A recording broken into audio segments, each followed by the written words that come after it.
This perp back with another video, and I just got done checking out this brand new show on Hulu starring Steve Carell and Donald Gleason called The Patient. Now, I saw like little glimpses of the trailer and whatnot, but I just figured, you know what? Let me go check this out. And man, this was a very interesting watch. They put out the first two episodes. I definitely recommend checking those out because they are pretty short. They're only like 20 minutes each.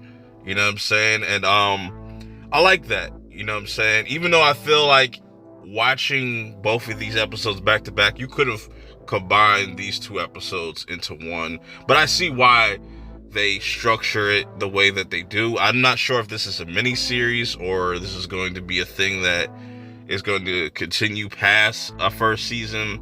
Who knows? But let's talk about this first episode, because I think they didn't waste any time getting right into the point of the show. It starts off, you got our main character, Alan, played by Stephen Carell, or Steve Carell, however you want to call him. And he wakes up and he's chained to a bed. He doesn't know where he is. He's kind of disoriented. Then we kind of flash. We get into another scene where we see all the events leading up to that moment where he pretty much gets kidnapped. And I like that we kind of go through this montage of him kind of doing his job as a therapist. And also, it seems like there's issues with his children that I think that will get kind of confirmation or just some type of clues to what exactly happened. Why did they kind of drift apart? It doesn't seem like they're that close. And there's also this really creepy moment in this where we see kind of what looks like to be his dead wife. It almost turned into a horror movie in that instance, and I really like that. That was really creepy. The atmosphere, it's really good at building tension with each individual scene, in my opinion. For it only being 20 minutes long, I feel like the first episode was very effective with that, just kind of setting everything up. There's a quick scene of Alan going to his son to give this guitar that was owned by their mother, but there's definitely things that, like I said, aren't really sitting well with the family. They're all kind of distant. So we'll see as they kind of start to explain, when we start getting kind of like little flashbacks, exactly what happened and why things are the way that they are. But let's get into the meat and potatoes of what this series is about. So there's this one patient that Alan is talking to, and he goes by the name of Gene. I say that in air quotes because that there's a reveal that comes later, and he starts kind of, you can already tell there's something off about Gene's character. And even Alan kind of sees this, and he's like, yo, you really kind of deflect. We haven't really made any type of process because you're not really opening up to me. Which leads to how we see Alan get pretty much kidnapped and get into the position that he's in right now. Also, it gets revealed that Gene's real name is Sam, which leads us into the second episode, because the first episode kind of gets right to the point. I feel like it's almost over in a blink.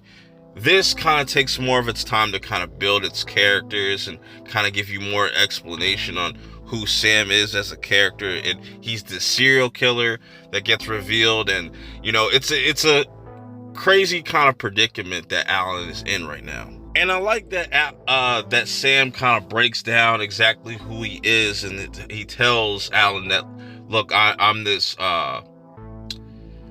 John Doe killer, and he pretty much breaks down his kind of MO and his little stamp, and pretty much he wants Alan to help him not be a killer, or just, you know, he has this one target that he wants to kill, but he doesn't want to do it. And that's why he pretty much, you know, wants Alan's help. But Alan is, you know, trying to get out of this whole entire situation, so you just gotta kind of play it smart. So Alan kind of does this meditating thing, and then we get a quick little flashback. Not too much detail between him and his wife. We don't know exactly how she died, and I'm pretty sure they're going to show that.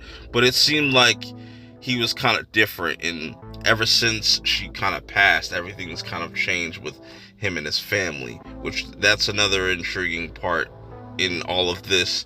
So then he kind of snaps out of it and tries to pretty much break out, or just tries to pick this lock with a plastic fork, which was hilarious to me.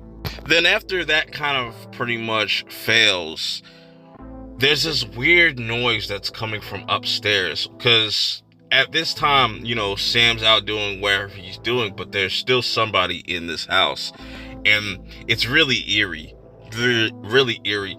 Then Sam comes back, and he pretty much notices that Alan was trying to escape. So then, they pretty much have this sit down, and Alan pretty much agrees to Sam's terms on helping him get through this.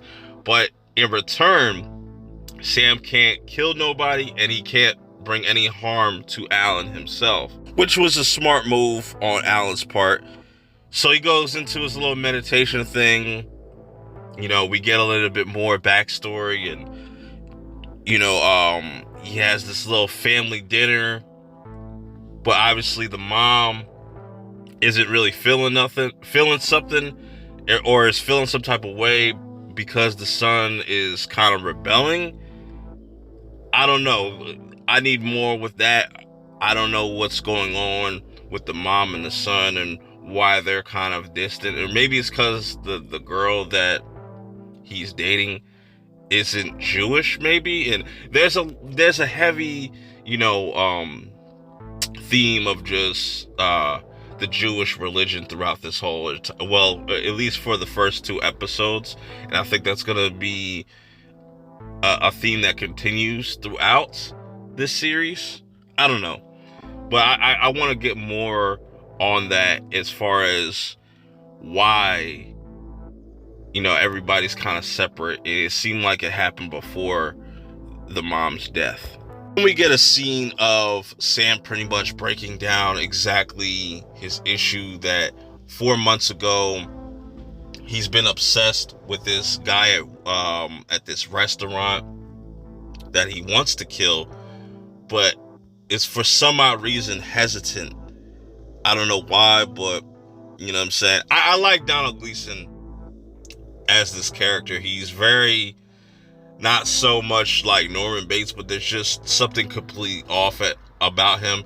It seems like at any point he can kind of just snap. So the episode ends with Alan kind of just thinking to himself again, and then he hears the noise again. This is like the 3rd time in this episode that he heard the noise, and he finally calls out to it, and to see who responds. Somebody comes down the stairs with one of those like fireplace things or whatever, but the look on Alan's face is kind of like a look of dread, and I'm wondering who this person is.